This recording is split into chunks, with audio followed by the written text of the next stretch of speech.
जो कक्षा 2 पाठ 2 पाठ का नाम क्या है? बलशाली भीम। बलशाली का अर्थ क्या होता है? ताकतवर।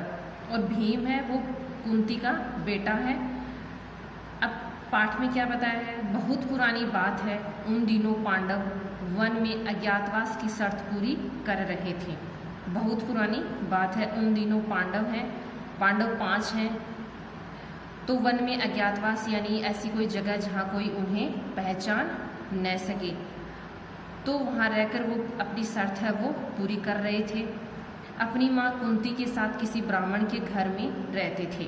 पांडवों ने अपने वेश बदल लिए ताकि कोई उन्हें पहचान न सके। पांडवों ने क्या किया? अपने जो वेशभूषा है वो बदल ली ताकि कोई उन्हें पहचान न सके। एक दिन भीम को छोड़कर बाकी भाई बाहर गए हुए थे, तो भीम कुंती की बातें कर रहा था। भीम वो कुंती से बातें कर रहा था कि घर के स्वामी यानी मालिक ब्राह्मण के रोने की आवाज़ सुनाई दी। भीम की जो माँ है कुंती, वो किसी ब्राह्मण के घर में रहते थे, तो एक दिन उस ब्राह्मण के रोने की आवाज़ सुनाई दी। तो उसके रोने की आवाज़ सुनकर दोनों को बहुत अचरज हुआ, लेकिन उन्हें इसका कोई कारण समझ में नहीं आया। तब दोनों उसके पास गए तथा रोने का कारण पूछा।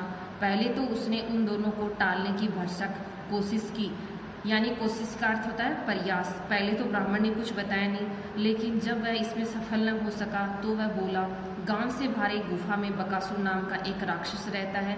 इस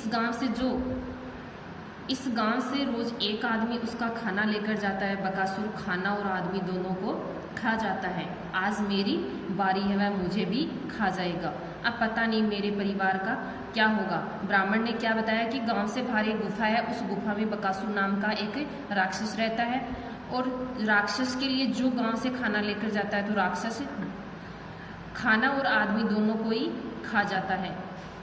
तो बकासुर खाना और आदमी दोनों खा जाता है। आज मेरी बारी है, वह मुझे भी खा जाएगा। अब पता नहीं मेरे परिवार का क्या होगा। तो कुंती ब्राह्मण की जो परेशानी है, विपत्ति, वो समझ गई। उससे बोली, आप यहीं रहे, आज बकासुर का भोजन मेरा बेटा भीम ले जाएगा। कुंती ने क्या बताया कि आज आप घर पर रहे और आज बकासुर का भोजन है वो मेरा बेटा भीम लेकर जाएगा।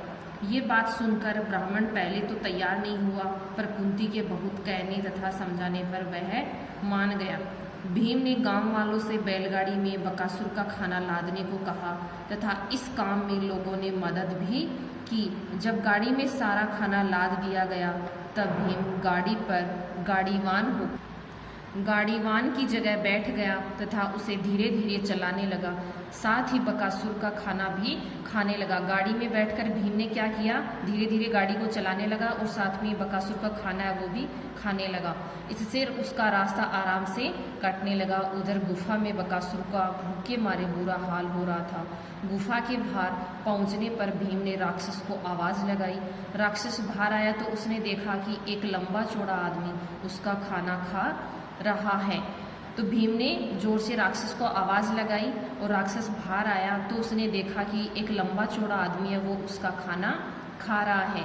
ये देखकर उसे बहुत गुस्सा आया। गुस्से से आग बबूला होकर वह भीम के पास गया और बिना कुछ बोले उसे लातों और गुस्सों से मारने लगा। राक्षस ने क्या किया? गुस्से से आग बबूला यानी बहुत क्रोधित होना।